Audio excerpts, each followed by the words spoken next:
ظہور حضرت قائم اجل اللہ تعالیٰ فرجہ کے وقت دنیا کی حالت۔ مولائے کائنات علی علیہ الصلوۃ والسلام نے اس خطبہ میں آنے والے فتنوں اور ہنگاموں کی طرف اشارہ کیا ہے۔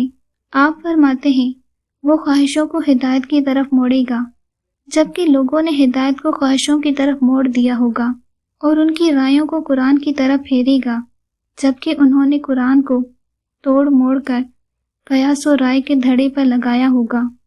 اس دائی حق سے پہلے یہاں تک نوبت پہنچے گی کہ جنگ اپنے پیروں پر کھڑی ہو جائے گی، دانت نکالے ہوئے اور تھن بھرے ہوئے، جن کا دودھ شیریں و خوشگوار معلوم ہوگا، لیکن اس کا انجام تلخ و ناگوار ہوگا۔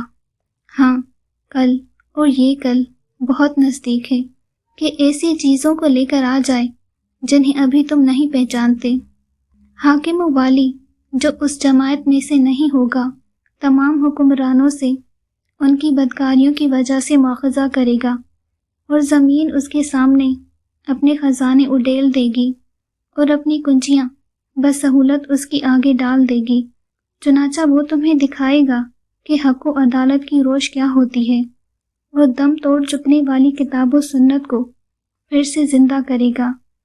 گویا یہ منظر میں اپنی آنکھوں سے دیکھ رہا ہوں کہ وہ دائی باطل شام میں کھڑا ہوا للکار رہا ہے، اور کوفہ کے اطراف میں اپنے جھنڈے لہرا رہا ہے، اور کاٹ کھاڑنے والی اونٹنی کی طرح اس پر حملہ کرنے کے لیے جھکا ہوا ہے، اور اس نے زمین پر سروں کا فرش بچھا دیا ہے۔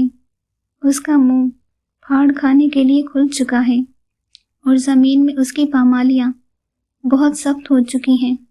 وہ دور دور تک بڑھ جانے والا اور بڑے شد و مت سے حملہ کرنے والا ہے۔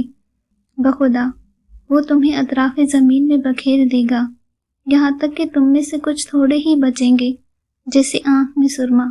تم اسی سراسیمگی کے عالم میں رہو گے، یہاں تک کہ اربوں کی عقلیں پھر اپنے ٹھکانے پر آ جائیں۔ تم مضبوط طریقوں، روشن نشانیوں اور اسی قریب کے عہد پر جمے رہو جس میں نبوت کے پائیدار آثار ہیں، اور تمہیں معلوم ہونا چاہیے کہ شیطان اپنے قدم بقدم چلانے کے لیے راہیں آسان کرتا ہے۔